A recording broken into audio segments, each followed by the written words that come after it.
Yeah, happy Friday. We're finally getting some nice weather here in New York City, so we got the window open. Oh, good. Yeah, we had a little bit of that earlier this week. That's why we're spoiling this. And now we have snow again next week. It's snow again. Oh, goodness. All right, so everyone, welcome to episode 42 of Behind the MasterMinds. We are so excited to have Tshirt Adventures with us today, or if you'd rather go by their fancy full name, Champaign-Urbana Adventures in Time and Space.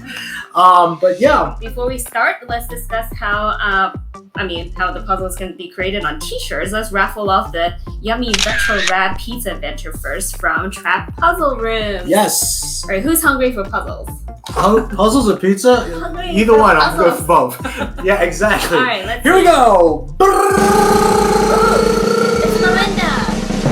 Melinda, congratulations! Wow. Yeah. Congratulations. That's a lot of slices to work Long through. cake, very tasty for sure. All right. So let's officially introduce our guests, Chris and Ann. They are the owners of Tshirt Adventures, an escape room company located in Urbana, Illinois. In addition to their in-person games, they have also hosted large-scale pop-up escape rooms at Gen Con Indy and developed the digital print and play hybrid games, The Lost Temple and Floor 13. Their newest game is Solve Our Shirts, a full-length at-home escape room where all the clues are on a t-shirt. So interesting. Yeah. By the way, I love how this color matches our escape roomers hat. Is that I love your shirt too. I wish I could tell you we thought of that at the time, but we just gotta get another hat to match the green one, and then go and buy the green one. Well, as you guys can see, currently wearing those t-shirts right now. They come in this beautiful red color or the teal, which Chris is wearing. And if you think you're putting on some pandemic weight like us, I suggest we're probably going to have to go up a size from what you normally would get. That will probably fit better. I would say, especially if you're going to, we're not going to talk about washing and drying yet. No. We'll get to that later. Yeah. Yes, they stick a little bit when they wash, for sure. This episode's going to be all about, taking care of your clothing, dry cleaning tips. Laundry tips from the Lukemans. Yeah. Right. Handle with care, maintenance, and how to do. You have a lot of experience with your clothing too. Like, for instance, I don't really do laundry because when I do laundry, I shrink all his stuff and then it becomes mine. So, that's the plan after, That's a good plan. I like that. She did it on purpose. I know, I'm not stupid. I know she did it on purpose. Self-sabotage, so I step in and... No, it's a little bit too careless. All right, enough about me. Stop it. Let's go. Keep going. All right, so tell us, how did this idea come about? And did one of you, was it one of you wearing a t-shirt one day and it looked like, there's some puzzles on it, and then all of a sudden you're like, no, I need to create one too. Yeah. So, Solve Our Shirts and our digital games at large are kind of just a story of trying to, survive as a escape room company in the pandemic. We launched The Lost Temple, our first digital game, back in May, and we started designing it almost immediately after we went into lockdown in March, a year ago today. Yeah, right around a year ago. Yeah, Chris and I responded to the pandemic in very different ways. I was like, our business is closed and we don't have anything to do.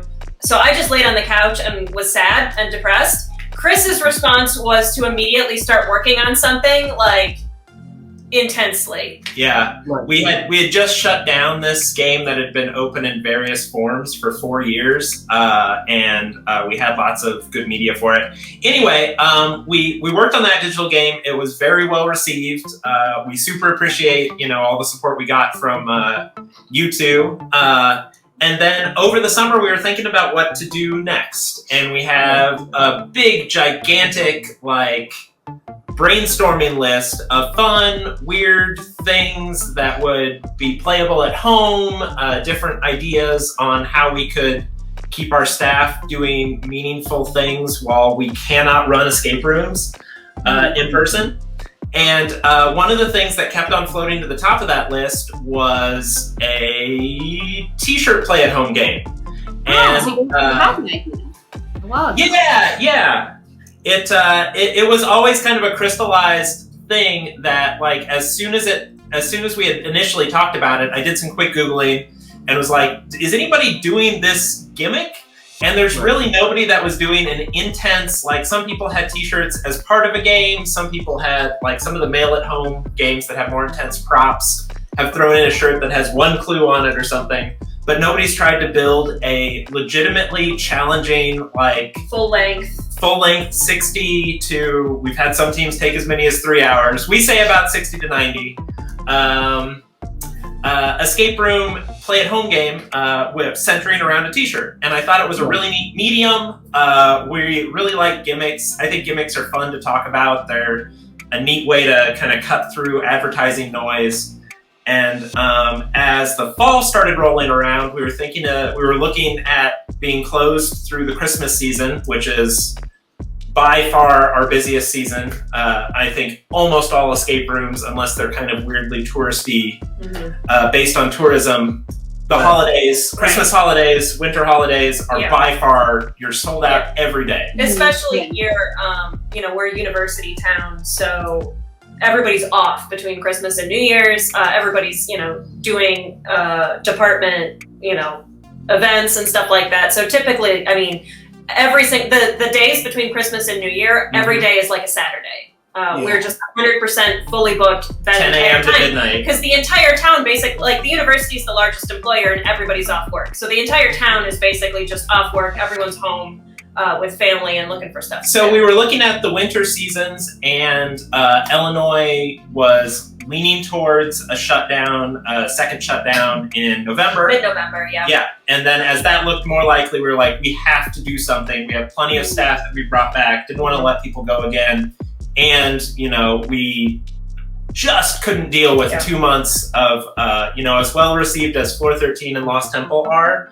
They're a drop in the bucket when we're trying to pay rent on a 12,000 square foot building that we have to keep empty. So the great thing about the puzzle shirt concept that Chris kept bringing up over and over again over the previous 6 months was that it was a great product that you could have, people could pick up, we could ship, and then they could give it to someone as a Christmas or whatever holiday gift. One of the things we had found was that people were having trouble. They wanted to gift Lost Temple or Floor 13, and there's not a great way to do that. It's all digital. You can buy it and print it out and give it to them, but it's just not as much fun. So we thought this was a great opportunity to do something that's physical, can be easily given as a gift, and people and something you can actually open and then Yeah. It was almost tactical that we wanted a great present.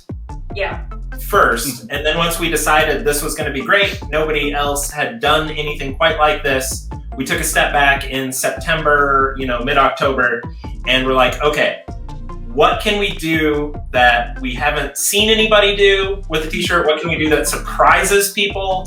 What can we do that captures that aha moment feeling around something you don't think will be that involved? Like we get that a lot, that people are constantly surprised, like, oh, this is a real game. This is not a like, oh yeah, there's a clue there, put it in the website and done. It's almost too much of a heavy hitter for some groups.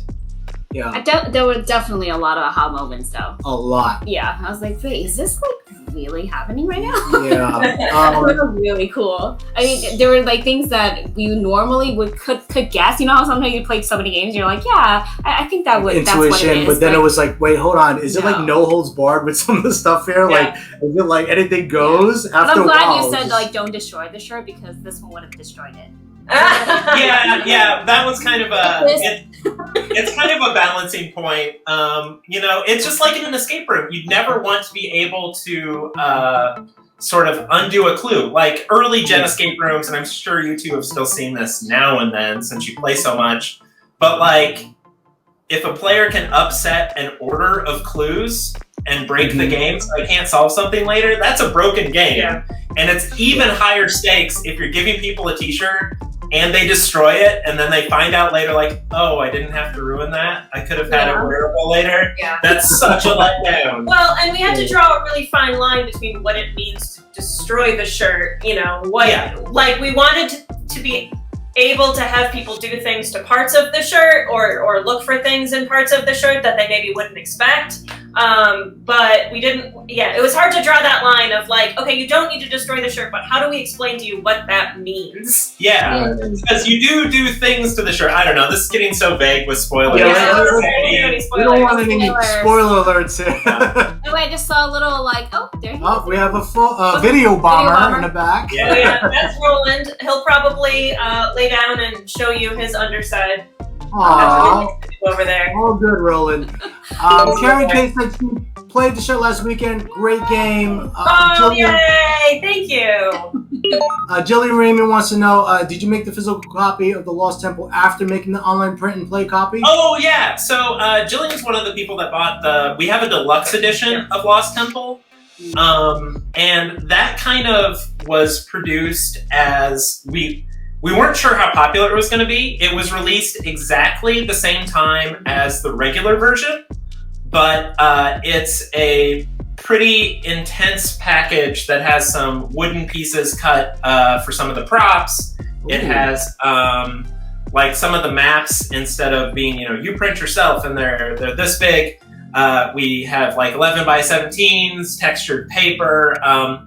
We wanted to make an experience that was kind of more involved, more immersive, but also we wanted to put something out there so people that really wanted to support CU Adventures could have a premium price point, like could have something that is more ooh and ah to do at home. And it sounds like Jillian. I feel like she has like a whole like curio full of collector's edition stuff. Her package inspectors, if you haven't seen them on some of the Facebook groups, her package inspectors, she has a set of cats that both investigate on their own or are posed on all of the play-at-home games that she gets. It's great. It's hilarious. The best part. It's my favorite review of the games. Must get approved by those inspectors first. We made it first. Some of the wooden props and pieces are really time intensive in that. And we were in a position when we closed down for public players that we had a shop manager who was in the middle of building a new escape room, and we were like, I don't even know if we'll be open for games this year. Yeah. So we had her design and route and pretty much hand cut a bunch of wooden things that go along with that. Yeah, the reason we really decided to do the deluxe edition for Temple was just that, as Chris mentioned, we had a person whose time we wanted to use doing useful things. We wanted to make sure we kept her as employed as possible. But also that escape room, the Lost Temple, was originally a physical escape room that we had in the space. And so there were several things that were actually physical items in the game that we were like, well, we could make smaller versions of these and send them out. That would be fun. That's a thing. Yeah. And we were still kind of trying to figure out what this whole escape room at home sense would be. We wanted to give people the opportunity to really feel like they were doing an escape room at home. Yeah, we learned a lot of lessons doing that version of a physical play-at-home game. It's not the one we promote the most. Like, it is still fun to have all the papers, to have everything, in more of a in-world voice instead of just printed at home paper copies.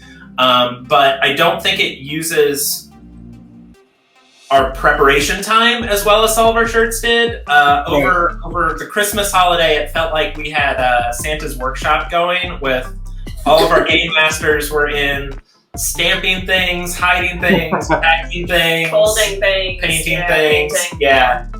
In a way that we couldn't do very efficiently. We've only done a handful of. One of the interesting things about when we started Lost Temple was, we had just closed, everybody was at home. And we had gotten money from the PPP, the government program that helps pay payroll. So we had all this payroll money that we could spend, and we had to spend it to get forgiveness on it. So we were just trying to get as much money to our staff as possible. So our focus wasn't necessarily on how efficient the process was. And so Lost Temple Deluxe Editions are just very inefficient cost-wise to make, but that didn't matter at the time. Yeah. But I think that's why the price point now is just a little bit higher than maybe it would be for a similar game, because we're just not making them efficiently.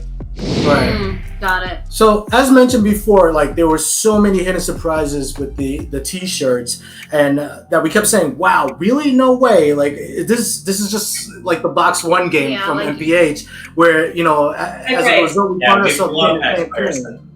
Right, like it's so cool, but we can't share it without giving away any spoilers, and you can't talk about it too much because you might reveal something.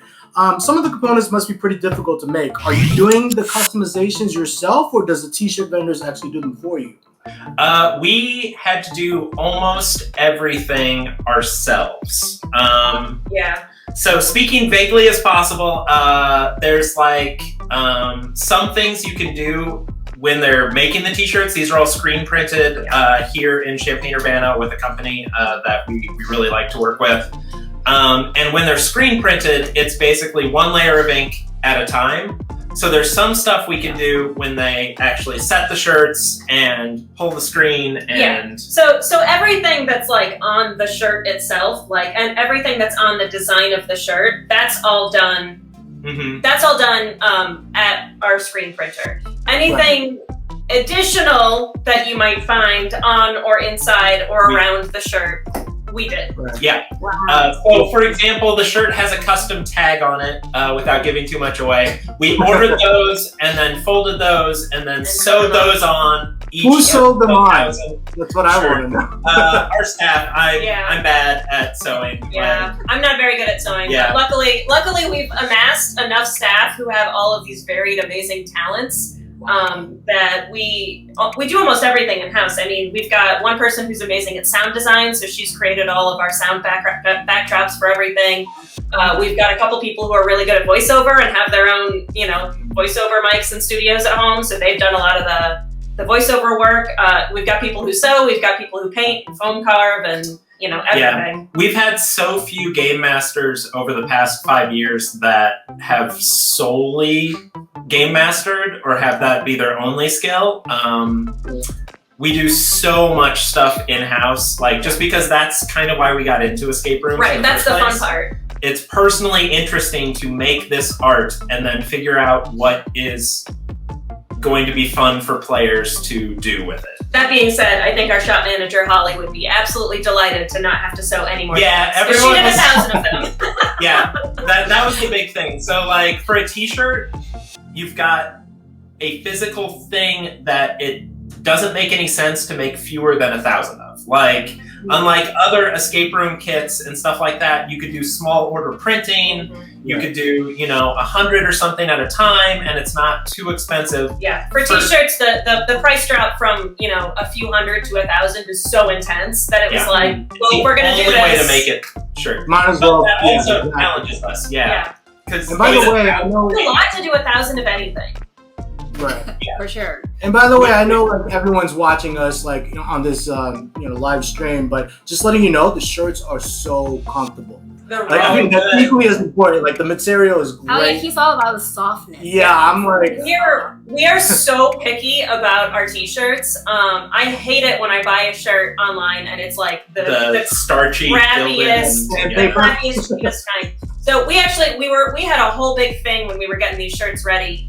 The normal T-shirt that we usually get that is super comfy and super nice and a little bit fitted but unisex, they didn't have any in stock in the colors we were looking at. In the U.S. In the entire country. The supply chain was just so messed up from COVID. So we had to get an alternate kind of shirt, and it was such a scary risk for us that it wasn't going to be like a nice, comfy, high-quality shirt. We were so stressed out about it. But then they came in and they were totally fine. Yeah. That's why we had men's and women's cuts, because usually we don't, because they just fit both fine, but yeah. Yeah, and I mean, like, here's an interesting question. I see that you guys have various sizes for these T-shirts, from like extra small to like XX large. Did you have to consider this factor when creating the puzzle, since some of them could be like drawn, larger due to the teacher size and some smaller? And then how do you eventually come like with the problem? How do you solve that? Deal with that? Yeah. One of the things that we did not anticipate was, so we didn't get women's extra small shirts because it wouldn't fit the screen. So the smallest shirts that could fit the screen were men's small, women's small. They fit, that's fine. So if you're wearing them, you can definitely tell like where the design cuts off is a little bit different for everybody. The thing we did not anticipate though was that when they go to put the shirt on the press, they put it on and it like stretches a little bit for smaller ones and it doesn't stretch as much for big ones. So anything that requires really intense calibration of like a couple millimeters off will screw it up is a little fuzzy. And that's something we did not find out until after we got 1,000 shirts back. Yeah, because that was the other thing. There's not a good way to test print. Like, right, yeah. Because they're not doing, they did send us something, you know, a little bit early. Right before they started doing the print, they sent us a like, hey, these are our samples. Make sure that everything is as clear as you want. Like getting fonts clear enough were really important.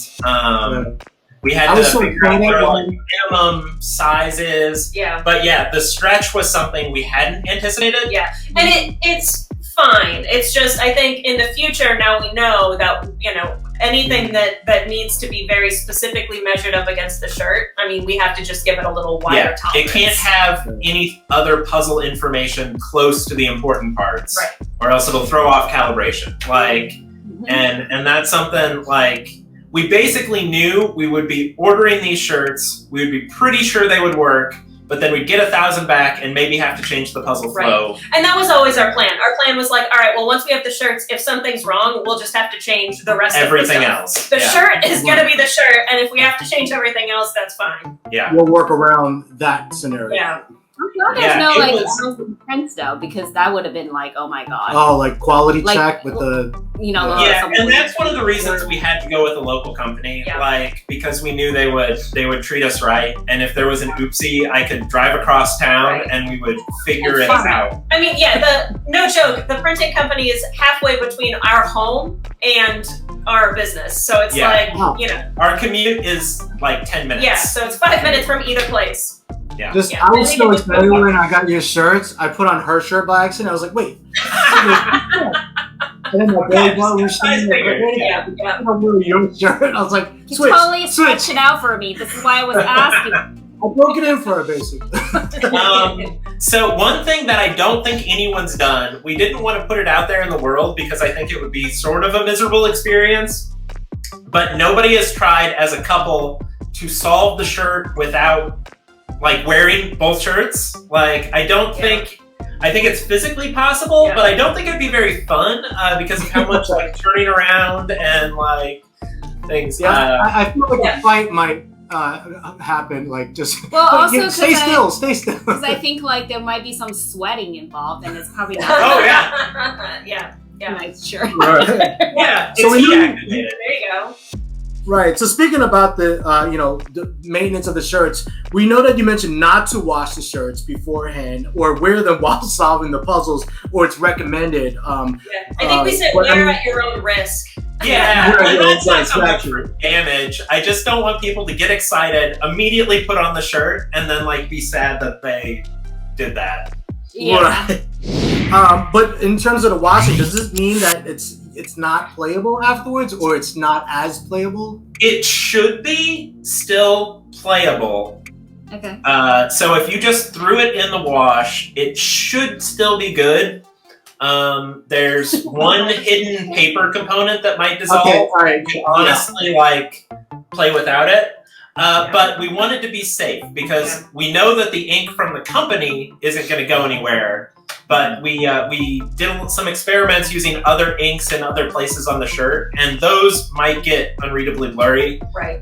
For example, when we did our pre-order, we had a purple option on shirts. So we have some purple shirts, but black on the purple is harder to read. So we actually wouldn't do that color again. Yeah. It's a great looking shirt. It was the most beautiful color of all of them, and the shirt itself looks great. It's just when we tried to add other things to the shirt, it was just unreadable. It's fine, and mostly fine, but it's one of the things that we've had unforeseen problems on.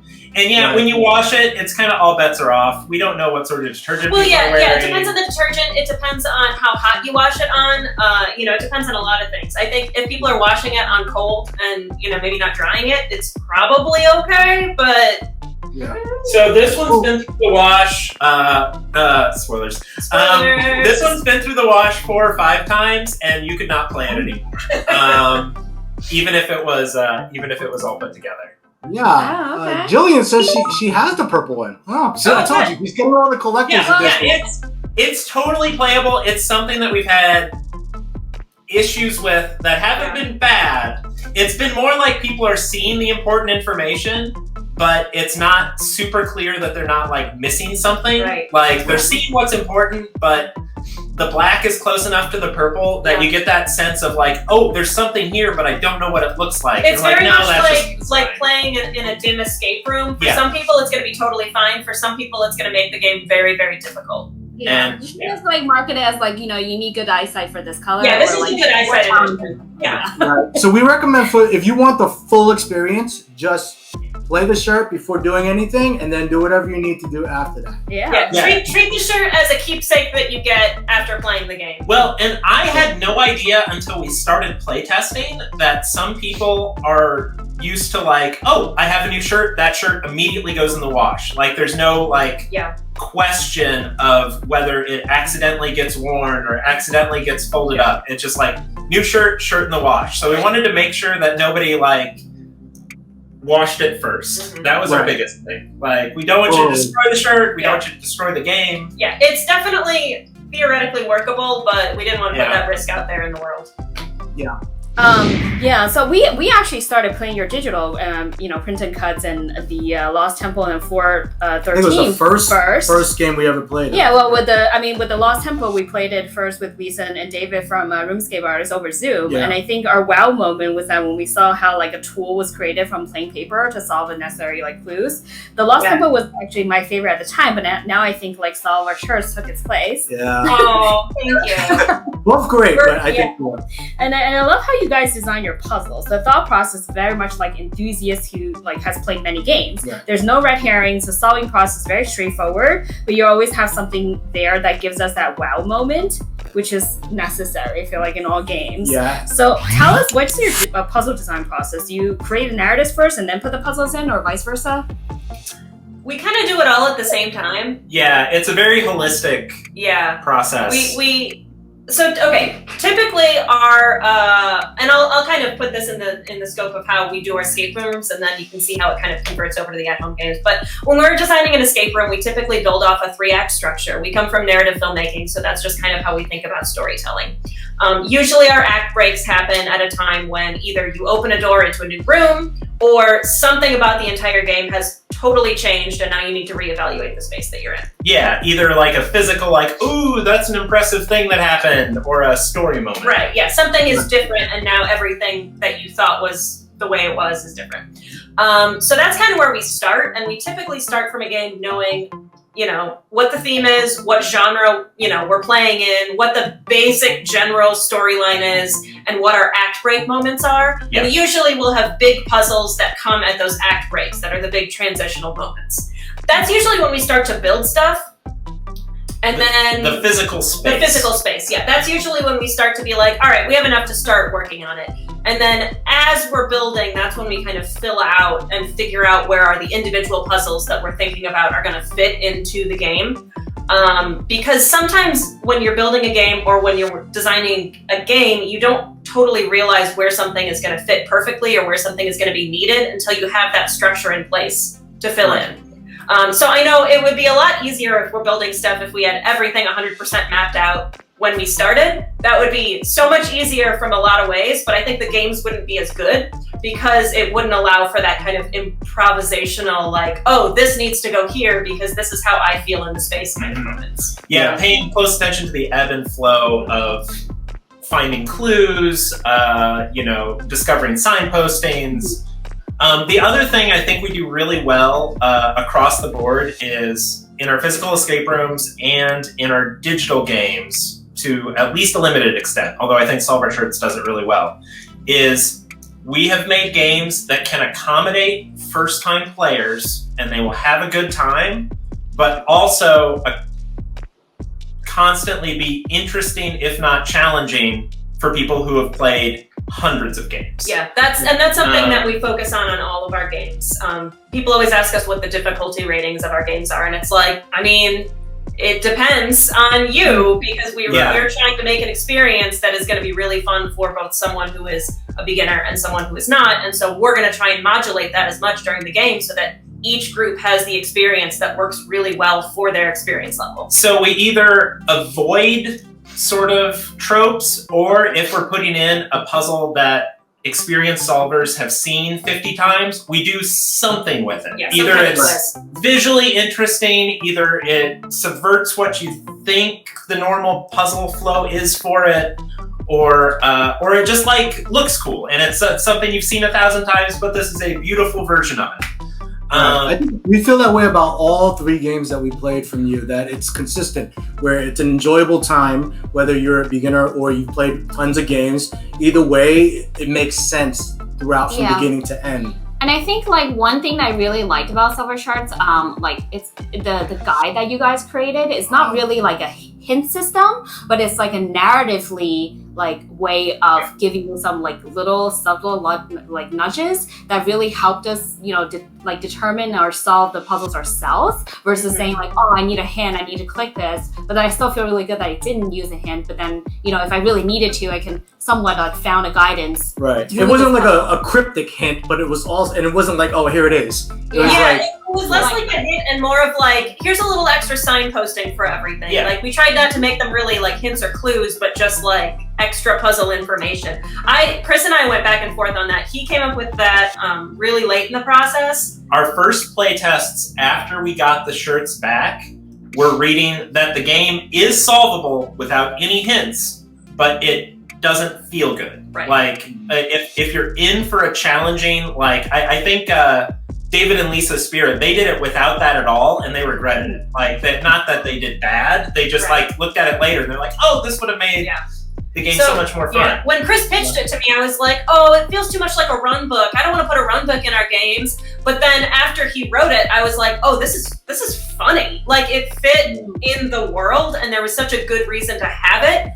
And it didn't feel run book like. It just felt like, you know, it felt like it belonged in the space. And we have so many players, especially our local fans, who are not super experienced with escape rooms, but will play everything that we do. And I think this was a great equalizer so that those groups, you know, mom and dad and a couple of kids, or, you know, grandma and grandpa and a bunch of parents or whatever, those groups can play the game and still enjoy it in a manageable amount of time. And I think that's so worth it. Yeah. And if you're like a hardcore puzzle hunter, we want to respect sort of that view at it too.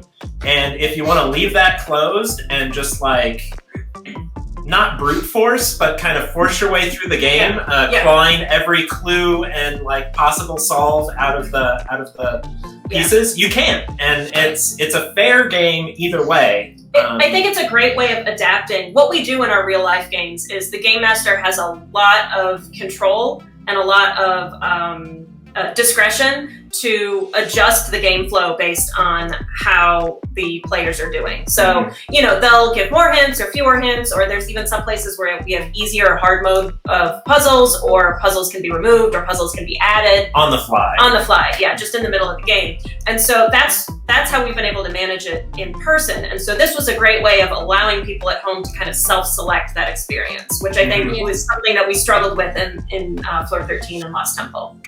Yeah. And I think I love how you're able to like use the knowledge or background of your escape room design and incorporate that into tabletop games. Yeah. And it's actually worked really well. So great for that. Speaking of these digital games, CU Adventures is giving away 1 copy of their Lost Temple and 1 copy of their Floor 13. I'm sure a lot of fans here have already played them, but you have friends that would love to buy these. Yeah, we have changed how easy they are to gift.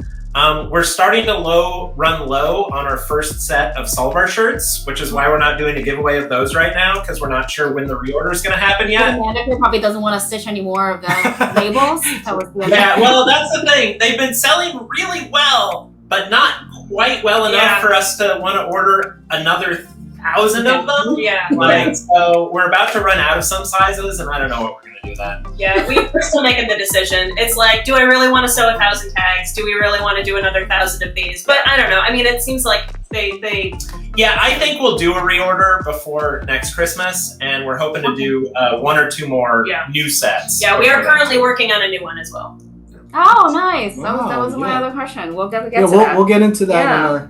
Okay, well, so if we're gonna draw 2 winners in episode 44, which airs on March 26th, so make sure you type in "I'll see you on your adventures soon" to enter See for the you raffle. on your adventures soon. Oh, that's so Make sure good. you're the same way, paying homage to See You Adventures. Yeah. So our next question for you is: we're sure you had a lot of really funny and interesting moments while creating these T-shirts. Are there any stories in particular that you can share with us? Okay, so for the shirt, the funniest thing that happened was our very first beta tests.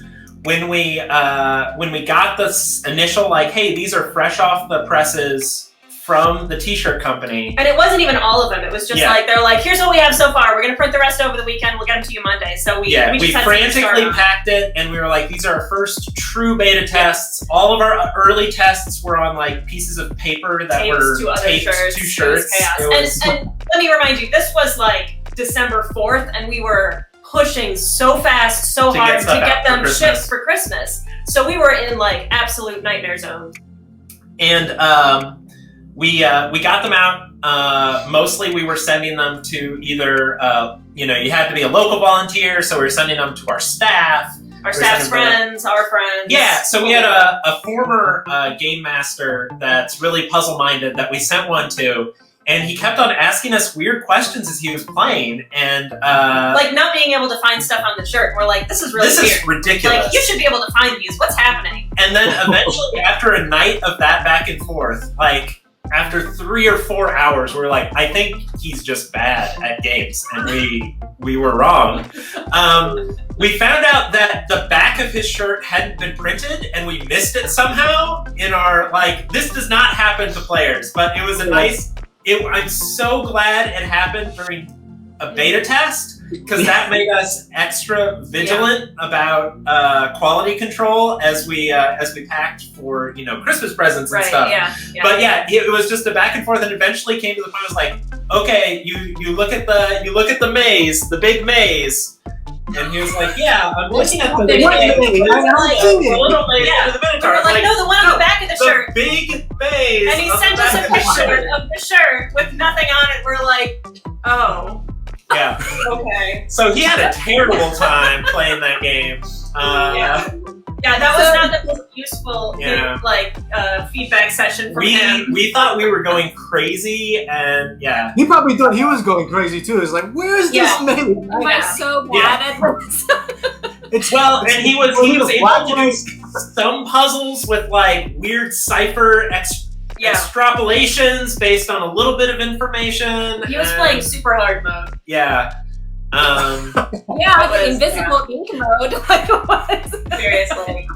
Yeah. That was the craziest one with the shirt for sure. That's funny. Well, shout out to him for catching that one. I mean, yeah, good job, Jacob. Yeah, I'm so happy that happened in a beta test, because that's one of the things where if I was like, hey, make sure the shirts have printing on the back of them when we're packing orders, everyone would look at us like we're idiots. Yeah. Like, of course I check. Make sure the shirt has a back.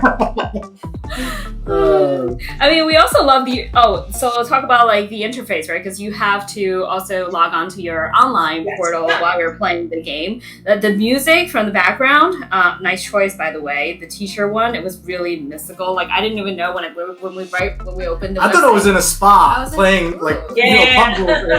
Movie is happening. That's what I thought. We wanted it to be something that, like, if it's going to be a 10-minute loop and you're going to play the game for like 60 to 90 minutes, you don't want it to be something that's too much, because you're going to get real sick of it. Yeah. So it's mild, it's chill. Yeah. It's definitely, it has a nice ambiance to it while you're playing. Yeah. But also great that you've, remind players what have been solved and what's still pending. That's like one thing that we really loved about it in there. Who's the one that designs that? Do you guys divide your work during the design process?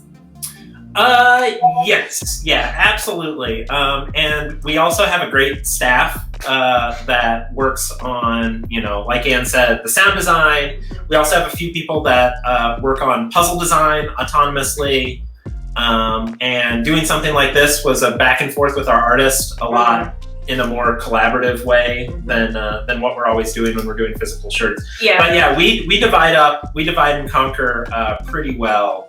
Yeah, so the website interface is of course just a slimmed down version of what we did for Lost Temple and Floor 13, and that side of it was all kind of designed and created by our friend Barry Abrams, who is the best designer, graphic, not illustrator, but creator of art that you will just ever. He builds stuff, he codes stuff, he screen prints stuff. He is like a man of every trade, and so we absolutely adore him, and we love that he was able to kind of put that polish on there to make it look really, really good and have it feel solid and not go down. So all of that was on him. On our end, I'm kind of the analytical data spreadsheets one. So we have just a big spreadsheet that's like, here are all the pages, here's all the different puzzles, here's what they unlock, here is each image that we need for all of them. And then Chris is more of the creative end of making all of it look good and making it make sense. And then we kind of do the puzzles collaboratively, though I think Chris definitely did more of the puzzles for this one because he had a lot of it in his head fully formed. Yeah. Everybody had been challenging me to be like, I don't know how you're going to do this shirt thing and have it. We all thought he was just absolutely insane, and so he, of course, spent the night, typed it out, and then made my argument, and then we moved forward with it. Yeah.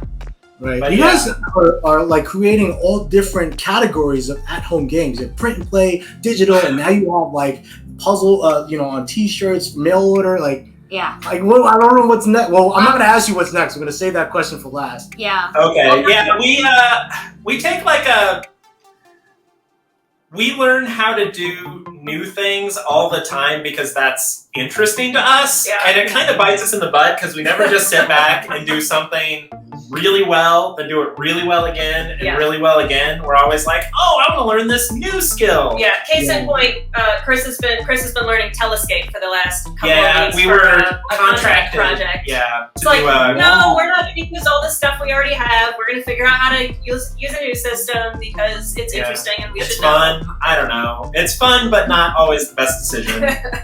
Right. We always push yourself to the limit, as always, Well, you want to know what's out there. You want to know what's available. Right.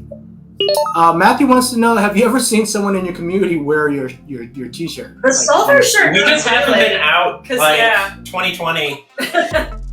Yeah, but we do see people wearing our regular I Save the World shirts all the time. Those are pretty popular. Oh yeah. Also, for a couple years in a row, we did an event at a local festival. We're in the Midwest. It's the Sweet Corn Festival, the Urbana Sweet Corn Festival. So we did an event with them where we did a little puzzle hunt, and if you completed the puzzle hunt, the festival gave people free shirts that were, I saved the puzzle hunt with. We see those all We see the those time. Everywhere because they were free, and there was so many of them that went out to the public. So yeah, there's a lot of people wearing CU Adventures merch, but not these yet. Yeah. Hopefully soon. Soon, definitely soon. I'm pretty sure. Once we're out and seeing people. Yeah, or I'm sure we've had some come through the escape room since we've reopened. Oh, that's true. Our staff wears haven't them all the personally time, too. seen it. Yeah. Yeah. Well, you can't count people who are paid to wear them Benjamin wants to know: can we get an escape room and a pair of pants next? Okay. I'd like to figure it out. I mean, you got to build the whole outfit, right? Yeah, I don't know how to make that work because either we need to make an expensive pair of pants that people wouldn't pay for, or a rentable pair of pants, which would not be good for lots of reasons. I don't like the phrase rentable pair of pants. I never We've actually worked with Ben to do a pop-up escape room here at the University of Illinois campus. Hi, Ben. He comes down to run a puzzle hunt for a tech conference at our university. Awesome. So maybe we can do some escape shorts would be cheaper. Yeah, I just don't.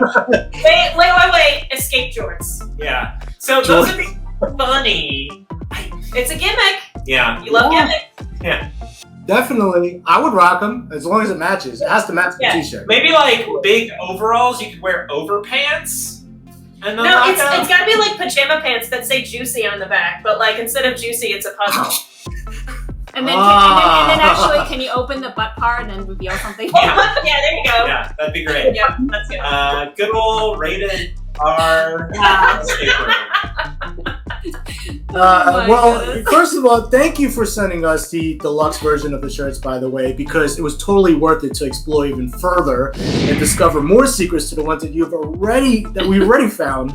Once again, we cannot share too much because of spoilers, but are any of the props that you use semi-authentic to the story? Are they all handmade in-house? Especially those keepsakes in the deluxe version? Yeah. And if you want to show any of the keepsakes, that's fine. We do have them up in some of our marketing That's true, yeah. materials. In the deluxe version? Yeah, I think so. Yeah, everything's up. If you look close enough at it, or just like, hey, watch out for the spoiler. So the deluxe edition has some other props with it, including one of the favorite things I've ever made. I don't know how useful for the puzzle it is, but it's in Story World. It's an authentic piece of the Labyrinth of Theseus, and it's sort of sold as a kitschy, tourist trappy sort of so thing. One of Chris's favorite possessions is this authentic piece of the Berlin Wall that he got in Germany, and it's basically, we're totally ripping this off because we think it's hysterical. Well, and like, it's a rock. It's definitely just a piece of concrete. Like, there's no way this one's authentic. Like, it was on a shelf of thousands. So I've had that since like high school, when I did a study abroad, and I've always thought it was just a funny little kitsch thing. So when this sort of concept came around, because the idea in the story is that the shirt and all of the props are kind of tokens or souvenirs from your visit to Greece. So I thought this was the funniest, like, souvenirious little thing. And it relates to the puzzles in some interesting ways, but we also just wanted to make something that give out. And it's totally made in-house.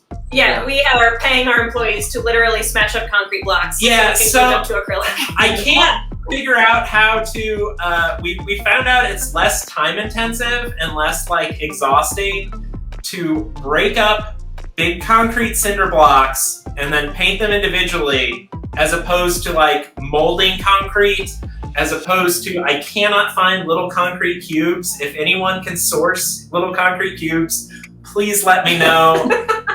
Instead, we break concrete blocks into little pieces. We spray paint like cinder blocks that you just smashing? Yeah, like the big cinder blocks, like the we break them into similar cubes. We have spray paint stencils that we hit the sides with. We cut the acrylic in-house on our laser cutter, and then we put it all together, wrap it up, and ship it out. It's silly, but that's the deluxe edition. Like, it's meant to be extra. Yeah, the one thing that we didn't anticipate was the weight of the rocks throwing off our shipping costs. Yeah, mailing concrete is also silly. Literally mailing like rocks to people is a little more expensive than you would think. So a couple of cases, it pushes us over the 16-ounce weight limit, so it costs way more to ship. You're like, it's just cost us, but we didn't factor that in. It was just like, so halfway through the process, I went to Chris and I was like, Chris, we need to make smaller rocks. These rocks are too heavy. Here's an idea. So I've seen, escape rooms now starting to create these like rage rooms. You just put a cinder block in the center of the room and then have people go and hammer it for you. Yeah, and then you're getting that's great. That's a really good idea. Yeah. They're working for you for free. Actually, they're paying you so that they can give you some cinder blocks. It's the same idea for the rooms that reset forward and back, where the next players have to reset it backwards. Same idea. Except this, we're kind of making people be a sweatshop for us. Without them knowing, of course. Yeah, they enjoy it, right? Yeah. The worst part about that was smashing those concrete blocks probably outside in winter when it was like 20 degrees. Yeah, dumb. We did our initial set in like late November, and we had good weather, and then it got into like -3 degrees, and we were like, oh no, we're running out of deluxe editions. We need to have a work day. What's the warmest? Yeah, what's the single warmest day we're gonna have in 2 weeks? Oh, it's 10 degrees. That's the best option. Great. Yeah. I'm actually surprised you guys didn't like YouTube like how to freeze a center block and let it like break on its own or something. If we were a little bit better at TikToks, we probably would have. Because we do so much silly, dumb stuff here. Yeah, we were really good. to do more social. Have you guys gotten any like funny feedbacks from your customers? Yeah, like are there stories like, oh, I wore this out today and someone stopped me and then started doing the maze on my back and I was like, yeah. If you have experienced that in the chat, please post it. I would love to hear those stories. Yeah, I think it'll happen more as people are out more. Yeah. Especially if they wear it to play escape rooms and are with escape room people. Yeah, I think that's going to happen a lot. Yeah, if anything, that might be the one downfall is, and I think this has come up in one of the reviews somewhere, is where the whole idea is, hey, I'm wearing a bunch of puzzles, but you can't solve them because you don't have all the information. Yeah. And that's kind of But it's definitely a conversation starter. Yeah. Yeah, exactly. And put promotion as well. Like, oh, where can I get one of those? Oh, well, Mm-hmm. It's good for like people who are like looking for a date or something. It's like, oh yeah, I'm going on a date, but I'm gonna wear this. Or pickup line. Talk to me. Exactly. It's just totally promoting. Like, hey, are you staring at me? Like, nah, I was actually looking at your shirt. I just want to sell that maze. Yeah, I wasn't checking you out or anything. Yeah, well, and you want to make a shirt that's not too weird to wear out, but still like narratively dense enough. Yeah, finding the balancing line between a shirt that's actually a shirt you want to wear, but being able to fit all the puzzle information we need on it was a really, really tricky part of it. We did okay with it. We did okay. I think we'll do better with the next one, but Yeah. I mean, that's our next question. Yeah, well, going back to what we were starting to get into earlier, we want to know what is in the near future for CU Adventures. Yeah. Like, is there a Anything sequel for the announced right T-shirts? Any other games in development? Or Yeah, well, as everyone's getting vaccinated, we are hoping to be able to open up more in late summer, early fall. So we are actively working on our new spaceship game in our physical location. So if you are planning a visit to CU Adventures, wait until that one's open. yeah. We also have a game that's been closed since March that we haven't been able to open because it's our only game that has an in-person actor interaction with it. Ooh. And we couldn't figure out a good way to switch it out digitally. Yeah. Or like switch it out with like microphones or anything like that. So our favorite game and our newest game has been on ice for a full year. Yeah. And that's called Game Night, where you're playing a tabletop RPG with your friends and then get sucked into a magical world, and it's so good. Yeah, that one's really fun. So wait until that one's back open too, and then you can play those two. In terms of play at home stuff, we are working on another Solver shirt. Can I say the theme?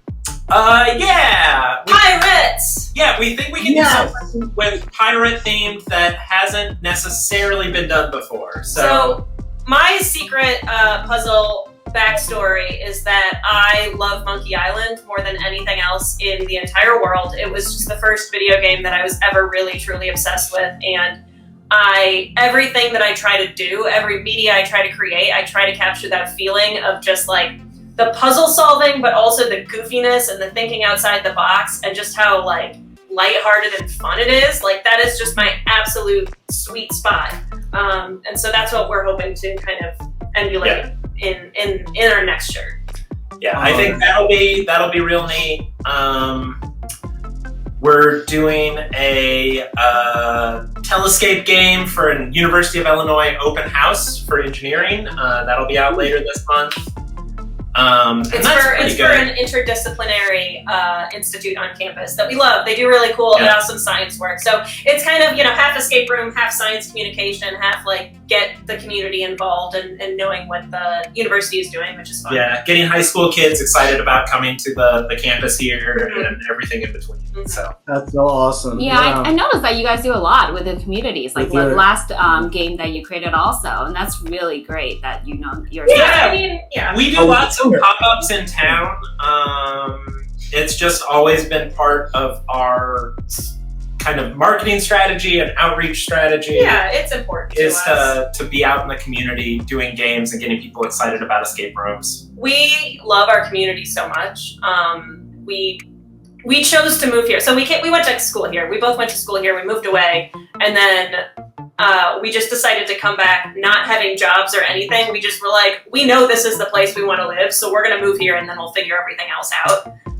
And the community's been really great to us. Yeah, if you've ever liked to visit us in person, we are on the way in between St. Louis, Indianapolis, and Chicago. Mm-hmm. Otherwise, you're probably not passing through unless you're going like south from Chicago or west from Indianapolis or east from St. Louis. Yeah. But come see us. I'm north of Memphis. Yeah, we're north of Memphis. Yeah, section. Yeah. Yeah, it's like. But it's a fairly small. It's a small city. It's a metro area of 300,000 people.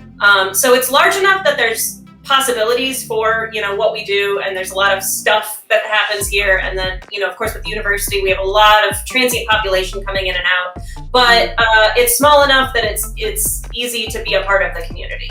And easy to have a huge building, like just a gigantic space. Yeah. That's great. Well, Matt also wanted to know if your digital one, the Telscape one, will be available to the public, or is it just for the university? It will be. I'm not sure if we'll be allowed to announce it through CU Adventures, because we don't want it to fill up with escape room enthusiasts when the first audience has to be people who are interested in the Beckman Institute, which is the this is our first time doing games in Telescape, so part of it is also just figuring out how we can do a lot of games at once. So very much possibly, it's coming up in I think 2 weeks. Yeah, 2 weeks. So keep an eye on our Facebook page. We'll post if we can. Yeah, we'll post it if we can. If we do end up posting it, it's going to be free. It is a free event, and free events tend to sell out like bunkers. We only do kind of one of our in-person or like commissioned product sort of rules is we never do an event where you have to pay for it if it's for another company. Mm-hmm. Like the last thing I want to do is sell tickets to something like this or like a pop-up escape room or something like that. Yeah. So client pays us, we put together something should be pretty fun. Yeah. And then everybody gets in for free. Yeah. Well, the exception to that is Gen Con, which is kind of its own thing. Yeah. And then when is your shirt coming out, the new one that you? Is there an ETA on that? We're not stressing about it. I bet it will be out, if I had to guess, shipping by June. Summer probably. But Oh, we're not stressing anybody about it. And then if we can get it out by then, I think that leaves us enough time to do a third one before Christmas. Wow. And then we might be out of really fun ways to use the shirt. But we have our bench of cool things to do with a shirt that I don't think anyone's done before that are pretty weird and fun. Has about 2 shirts left in it at least. So I think I would like to have fans for every year for the holiday, but that's only if we can come up with enough good ideas. If we can't, if we run out of ideas, I'm not going to push it. Yeah. Maybe that's when we'll move to escape things. Yeah. Yeah. Yeah. Oh yeah. See, Karen's like hoodies. There's a lot. There's a lot of apparel that can be socks. I don't know. Yeah. All right. Well, for this, we're going on with our Think or Drink, right? Yeah. Are we good to go? Okay. So we're gonna ask you 3 questions regarding the game because there's too much things I can't spoil, and then two that are going to be trivia related to the themes. The audience can participate too if they know the answer. So are we ready with our timer? Here we go. Think or drink. Think or drink. All right, so we're gonna bring a timer in, and we're gonna ask you a question. You have 10 seconds from after we ask the question, and then you can, if you agree on an answer, or you each can give your own individual answer. Yeah. But I believe you have drinks there with you, right? What are you drinking? We are drinking because we wake up very late and stay up late. We are drinking Dunkin' Donuts coffee. Yes, we have a full shift at the escape room tonight, Friday night. So No. Wait, As where much you as I want my gin and tonic, I think I better save that for 10 hours from now. yeah. wait, are you guys going to play another escape room, or you're going? No, we gotta work. Oh, okay, got it. I'm trying a new drink. It's an energy drink. It's called Alani Nu. Yeah, look how pretty that packaging is. And because you are CU Adventures in Time and Space, I chose the Cosmic Stardust flavor. I love it. I love that purple too. Perfect. Yeah, so is this the purple of the shirt you were talking about? Similar? It's pretty close, yeah. Yeah, in between the two. Like that kind of eggplanty vibe. All right, so if you get the question wrong, you drink. If you get the question right, I will drink. All right, and we'll all be highly caffeinated by the end of this. So Anne's gonna really hate that I bring this up. Anne was on Jeopardy, so she's very competitive about trivia, and she's very mad when I bring this up in a competitive sense. So Oh, she's We'll be right back. We gotta change some of these questions. I know. I was like, darn it. We gotta make it harder. Trivia is my favorite. I love how mortified she looked when I brought that up. And you have a lot of fans already who Yeah. played your shirt, so they probably could help. Who knows? So question number 1, Cece's gonna start it off. All right. So on the T-shirt, there's obviously some creatures on the head of the on the Medusa? bottom. Yeah, Medusa. Yeah. So how many visible eyes are on there? Ooh. 6. That's a puppy. Just No, you can't look. You can't look. Okay, you can't walk. That would be considered cheating. And I was assuming that you meant just on the gate. So Medusa and her snake heads. Oh no, like on the T-shirt, like this one right here. I don't know where it is. Right here. Yeah. Oh yeah, eye. there's That's a good bunch there. Let's not count them now. How many do you Yeah, think? if you could have more questions aimed at things that I can see, that I look at on the Zoom call, camera. They are pretty good. Just give a guess. Because now that you glanced at it. No, I will go. No, we lost. We lost. Yeah. Our guess was 6, and it was wrong. Yeah, I was thinking of an old version of the. All right. The answer is Still happens to be 13. 13. Oh, nice. Or are they all the same? I'll have to ask our designer if she picked an auspicious number. Yeah, that's a good number of eyes. Yeah. Does that Alright, count? So does that count the skull eyes too? No, I think it's just the That's just Medusa eyes. that's just the snake eyes. Snake eyes. Sorry, guys. Anne is verifying your answer. She wants to make sure. Yeah. She's like, Is it wait. really 13? Well, I don't really know, actually. I haven't watched it. Yeah, watch out! My very angry competitive side is gonna come out, and I'm gonna start raging soon. Spoiler alert, that might not be part of the puzzle. No. That's why I picked it. So, All right, our next question is on the T-shirt. What is the letter that's all the way on the bottom in the labyrinth maze? it's in the back, so you probably can't see. Oh, shoot. Did I have it on the... G. Yeah. I'll go with G. G. Well, you can give same answer or separate answer. You have a better shot. Yeah, because the shot... I'll go with R. Okay. You have 25 other choices, and It's actually B. B. Oh, it's B. the first one. All right, third question. In the deluxe pack, there's a postcard with a stamp that has a human head and dragon body on it. How much is the stamp?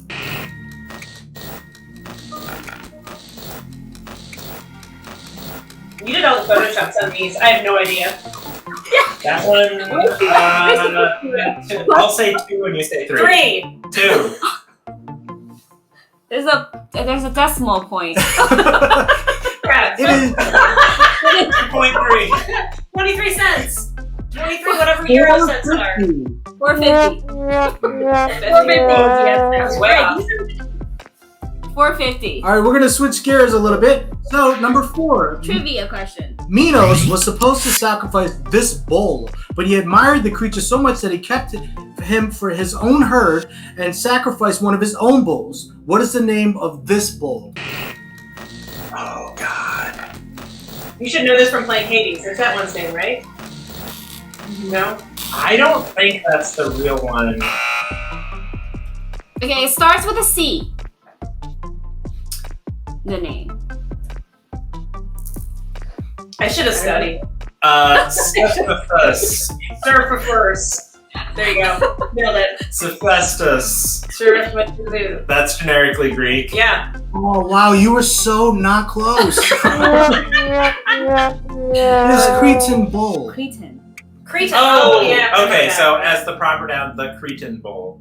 The Cretan. That makes sense. The traditional ways that story has been told are hilarious because there's like the official, sort of this is ancient history. If you study classic lit, you get these primary source versions of the stories.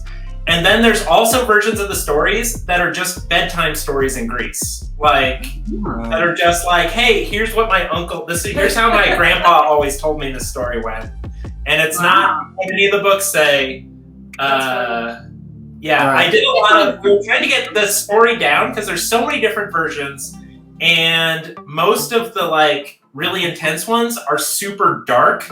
Like there's so much death, so much pillaging, so much awfulness that we did not want to put on the shirt. So what I ended up doing was having like 5 versions of like the story of the Minotaur for children up, and then taking pieces of each story as a way to like tell it. Yeah, because we try and tell an abbreviated version of the story on the back of the shirt, but it's really challenging to get that depth of a story down to a single paragraph in a way that like makes sense and isn't completely just wrong. No, it felt authentic. I mean, it definitely. I mean, when I Googled, I definitely saw variations of different answers too. Yeah, so I mean, it's it's the story. It's a little like happier version of the story of Theseus. All right, are we ready for our last question? Yeah, maybe we can redeem ourselves. Kill us off. I want to tell you how this tastes, but I haven't been able to drink yet. So we want you to save it for you. You're too energetic already, Brandon. So like we're doing it on purpose. Yeah, thank you. I appreciate that. Only feel bad about the last question. I should have known that one. Yeah. The other two. By what name was the Minotaur known as?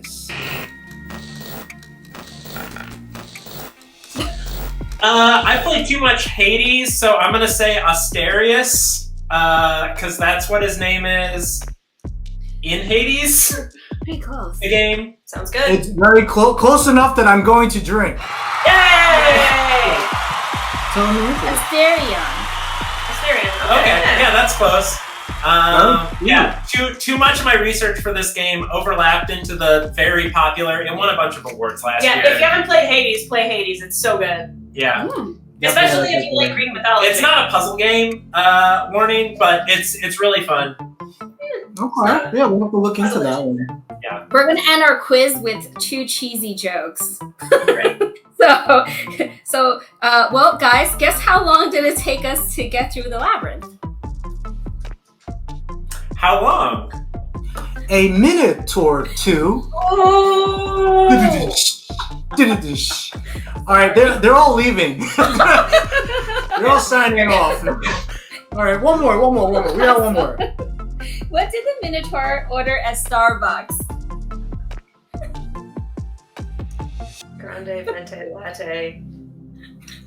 I'm just gonna start saying coffee words. Espresso. Americano. Flat white. That's good. I love Anne's thought process. Right, she's going through the whole menu. Yeah. I'm just gonna go through the menu. Green tea latte. Alright, go for it. What is Half the answer? calf. Half. Yeah, that's good. Yeah, that's great. Good. Yep. Okay, sorry. That joke was so good. Like, that bad joke was so good, I could not laugh nor groan. I could only appreciate. Yeah. I mean, I'm like, if we would have seen that one when we were designing it, probably would have gone into one of the postcards. Well, thanks guys for listening to our cheesy jokes show. For any latecomers, if you wanted to have a chance to try their amazing online game, The Lost Temple on Floor 13, for free, type in "I'll see you on your adventure soon." And remember to watch the post-edited version of this live stream to collect your 20-letter number from episode 30 to We're getting 50. close. Only 8 more episodes left. Yeah, we're getting close. To get your entire phrase, and then you can enter for the raffle for Epic Escape Games, 3 games in 1. And next Friday, we have a very special guest joining us from Unit 9. He is an award-winning executive creative director, strategy, and technologist, and head the entertainment department, right? And he's this company has brought some amazing experiences to life, including releases of the launch premiere date for Game of Thrones by using a game thrower in the back of the block of ice on Facebook, with the help of fans from all over the world to break the internet's record, building some jigsaw puzzles for premiere for the Jigsaw premiere movie. He actually had Jigsaw in his pop-up. escape room at the convention. That was really cool. For New York City, he bought like a trailer escape room. And Jigsaw himself opens the door and surprised all of the diehard fans. So cool. And then he also worked projects like X-Men, Spider-Man, John Wick, and clients such as Warner Brothers, Lionsgate, Amazing, Amazon, and Netflix, Disney. The list goes on and on. So we can't hear all the stories behind those creations. And I'm sure you can't either. So join us next Friday at 4 p.m. Thank you, guys. Thank you, guys. Thank you. Thanks for having us. Everybody have a great weekend. You too. Good luck. Yeah. Invasion. Oh, let's go. Locked in. 60 minutes to escape. Think before you move, there's no room for mistakes. If you got what it takes, stop, watch, and listen. Cause the clock is ticking and the plot is sticking. No matter what.